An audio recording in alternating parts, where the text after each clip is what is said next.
Hello friends, welcome to my channel day to day update by doctor Ankita Singh Chakotiya. आज हम बात करने वाले हैं बायोडाइवर्सिटी कंजर्वेशन की।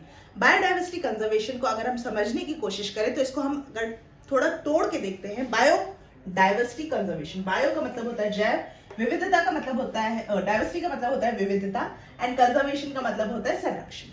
देखिए, नेचर ने हमें बहुत तरीके के लिविंग ऑर्गेनिज्म दिए हैं। हम खुद भी एक लिविंग ऑर्गेनिज्म है। एनिमल्स हम जो देखते हैं हम अपने आसपास, उनमें भी बहुत वैरायटी है। प्लांट्स में बहुत वैरायटी है। इनफैक्ट प्रोकैरियोट जो यूनिसेलुलर ऑर्गेनिज्म हैं, उनमें भी बहुत तरीके की वैरायटी है। यूकैरियोट भी होते हैं यूनिसेलुलर, लेकिन मैंने एग्जांपल दिया कि प्रोकैरियोट से लेके यूकैरियोट तक आपको अलग अलग वैरायटी देखने को मिलेगी, है ना। तो इसी वैरायटी को हम कहते हैं डाइवर्सिटी, ठीक है।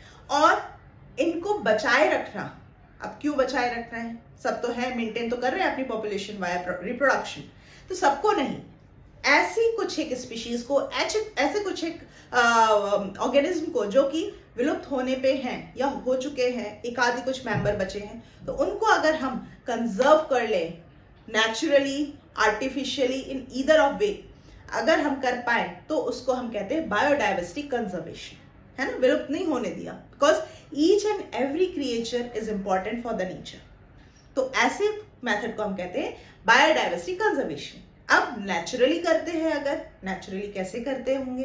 नेचुरली देखिए, आपके पास सपोज कीजिए आपको किसी कोई जानवर को, मान लीजिए व्हाइट टाइगर को आपको प्रिजर्व कर, मतलब बचाए रखना है। आपको पता चला है कि उसकी काउंट बहुत कम रह गई है एंड नियरली 5 to 10 अब रह गए हैं आपके कंट्री में। तो आप क्या करेंगे? आप, एक तो तरीका ये होगा कि आप उसको लेके आ जाए सबको और जू में आप छोड़ दें, क्योंकि हंटिंग से हो रही है ना। अब जू में है तो कोई हंटिंग कर ही नहीं पाएगा। लेकिन अगर क्या हुआ, अगर वो जू में उस एनवायरनमेंट को अडेप्ट ही नहीं कर पाया, ठीक है, तो क्या होगा? मर जाएगा, वहां भी प्रॉब्लम होगी। तो बेटर तरीका है उसको नेचुरली आप अपने फॉरेस्ट में नजरबंद कर दीजिए, ठीक है। हंटिंग वगैरह आप बिल्कुल रुकवा दीजिए और उनको ग्रो करने दीजिए, उनको अच्छे से ग्रो करने दीजिए, रिप्रोड्यूस करने दीजिए, उनके पॉपुलेशन को बढ़ाते रहिए। तो ये एक तरीका ये है, क्योंकि हमने नेचुरली उसके हैबिटेट को ही हमने डेवलप होने दिया, है ना, क्योंकि वो वहां के लिए अडेप्टेड है। तो ये तरीका कहलाता है इन सिटू या ऑन साइट कंजर्वेशन। इन सिटू या ऑन साइट कंजर्वेशन में कंप्लीट ऑर्गेनिज्म को ही प्रिजर्व किया जाता है। अब that organism can be tree, can be aquatic animal, terrestrial animal, a small plant, कुछ भी हो सकता है। तो ये तरीके को हम कहते हैं इन सिटू या ऑन साइट। इसके अगेंस्ट दूसरा होता है एक्स सिटू या of site. Ex situ of site artificial तरीका है।